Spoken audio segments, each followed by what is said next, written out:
আমাদের হুজুর বলেন আনা ওয়া আলী ওয়া ফাতিমা ওয়া হাসান ওয়া হুসাইন মুজতামিউনা ওয়া মান আহাব্বানা ইয়াউমুল কিয়ামাহ নাকুলু ওয়া নাশরাব। হুজুর বলে আমি আমার আলী রাদিয়াল্লাহু তাআলা, আমার ফাতিমা রাদিয়াল্লাহু তাআলা, আমার হাসান আমার হুসাইন রাদিয়াল্লাহু তাআলা মুজতামিউন, এই জিতামা ওমান আহাব্বানা ইয়াউমুল কিয়ামাহ, আমরা কিয়ামতে একজন ভালোবাসার লোকগুলো করে একত্রিত হব। কেন? নাকুলু খাবো আর ওয়া নাশরাব পান করব। সুবহানাল্লাহ বললেন না? হুজুর বললেন ততক্ষণ চলবে হাত্তা ইফা বাইনা লিবাদ, কিয়ামতে হিসাব শেষ হয়ে যাবে। হুজুর বলতে আমাদের খাওয়া দাওয়া তখন চলতেই থাকবে। যারা বলবেন না আল্লাহ তাআলা আমাদের শামিল করে না, বলুন আল্লাহুম্মা আমিন, বলেন আল্লাহুম্মা আমিন। তা জানা দামান ধরে জান্নাতে যাব, ওই দালাল আলোচনা খুশি হলেন না? কিতাব এসেছে মান আহাব্বা শাইআন ফাআকসারু যিকরা, যেটাকে ভালোবাসে যেটাকে পছন্দ করে সে সেটা নিয়ে বেশি আলোচনা করতে ভালোবাসে। সুবহানাল্লাহ। হাদিস শরীফে এসেছে আমাদের হুজুর বলে আল্লিমু আওলাদাকুম, আল্লিমু আওলাদাকুম, এই আমার সাহাবারা তোমরা তোমাদের বাচ্চাদের তালিম দাও, শিক্ষা দাও। কিসে? হুব্বে নবী, তোমরা তোমাদের বাচ্চাদের আমি নবী আমার প্রেম শেখাও, ভালোবাসা শেখাও। ভাই আপনার অন্তত হুজুরের ভালোবাসায় খুশি হলো না? হুজুর বলে বাচ্চা থেকে আমার প্রেম ওদের অন্তরে দিয়ে দাও, যাতে করে আমার আলোচনা হলো ওরা খুশি হয়ে যায়। সুবহানাল্লাহ বলে আলহামদুলিল্লাহ বললেন না? আমার ভাইয়েরা বাচ্চা নেই। হাদিস শরীফের কিতাব আছে তাবরানি আল মুযযাবুল কবীর প্রথম খণ্ড 28 নম্বর হাদিস, সাইয়্যিদা তাহিরা তাইয়্যিবা হযরতে মা আয়েশা সিদ্দিকা রাদিয়াল্লাহু তাআলা থেকে হাদিস আছে। তিনি বলেন তাযাকারা রাসূলুল্লাহ সাল্লাল্লাহু আলাইহি ওয়াসাল্লাম ওয়া আবু বকর রাদিয়াল্লাহু আনহু মিলাদাহুমা ইনদি। সুবহানাল্লাহ বললেন না?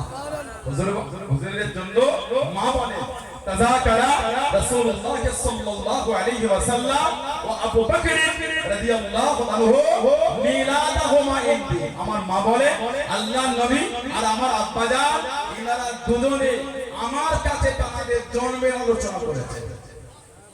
হুজুরের জন্মের আলোচনা মাকে শুনিয়েছেন, সিদ্দিক আকবর শুনিয়েছেন, তাহলে হুজুর নিজের জন্মের আলোচনা করতেন। হুজুর নিজের জন্মের আলোচনা করেছেন, আমরা করলে গুনাহ হয়ে গেল। লা হাওলা ওয়ালা কুওয়াতা ইল্লা বিল্লাহ। কোন শরীয়ত ওটা যেখানে হুজুরের আলোচনা করলে গুনাহ হয়? ওটা কোরআন শরীফে আল্লাহ আমার হুজুরের শানে ভরিয়ে দিয়েছে। চাদর জড়িয়ে আইয়ুহাল মুযাম্মিল খেলা হয়েছে, কোথায় তাহা তো কোথায় ইয়াসিন খেলা হয়েছে, কোথায় ইন্না আরসালনাকা শাহিদা ওয়া মুবাশশিরা ওয়া নাযীরা খেলা হয়েছে, কোথায় বাশীরান নাযীর খেলা হয়েছে, কোথায় সিরাজান মুনীর খেলা হয়েছে, কোথায় ওয়া রাফা'না লাকা যিকরা খেলা হয়েছে। জোরে বলুন সুবহানাল্লাহ। সাল্লাল্লাহু আলাইহি ওয়াসাল্লাম কোরআন শরীফের সূরা সূরা আল ইমরান 81 নম্বর আয়াতে একটা আয়াত আছে। আল্লাহ পাক আমার হুজুরের আগমনের এই চর্চা আলামে আরওয়াহতে করেছে। সুবহানাল্লাহ বলবেন না? আলামে আরওয়াহ, আলাম মানে জগৎ, আবার আলামের একটা মানে ভাই পতাকা। এই যে পতাকা লাগিয়ে রবিউল আউয়াল পতাকা, এটা আলাম বলা। আলাম মানে জগৎ, আলামের দুনিয়া, আলামে বারজাক আছে মরণের পরে, আর আলামে আরওয়াহ রূহের বহু বচন হলো আরওয়াহ। আমাদের প্রত্যেকটা রূহ আছে, রূহটা কিন্তু জিন্দা, শরীরটা কিন্তু মরা। শরীর থেকে যখন রূহটা বার হয়ে যায়, জিসিমটা হয়ে গেল মরা, রূহ কিন্তু জিন্দা। আলামে আরওয়াহ রূহের জগতে আল্লাহ আপনার রূহ জড়ো করেছিল, আমার রূহ করেছিল। কিয়ামত পর্যন্ত যত আসবে সব আল্লাহ পাক জড়ো করে একবার জিজ্ঞাসা করেছিলেন আলাস্তু বিরাব্বিকুম, আমি কি তোমাদের রব না? আমি কি তোমাদের প্রভু না? আপনার রূহ বলেছে, ওনার রূহ বলেছে, ইনার রূহ বলেছে, আমার রূহ বলেছে। কিয়ামত পর্যন্ত যত আসবে সবাই বলেছেন কি কলু, মানে সবাই বলেছে একত্রিত অবস্থায় কি বালা হাম, আপনি আমাদের রব। আল্লাহ পাক আলামে আরওয়াতে একটা খাস মজলিস করলে খালি নবীদের রূহগুলোকে। সুবহানাল্লাহ। সূরা আল ইমরান 81 নম্বর আয়াত।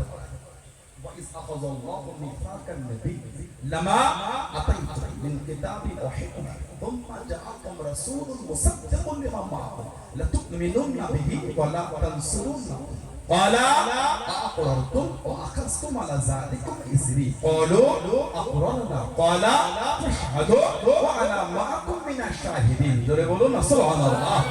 আল্লাহ আলামে আরওয়াতে নবীদের রূহ জড়ো করে, আয় আমার নবী রয়েরা দুনিয়ায় পাঠানো কিতাব দেব, হিকমত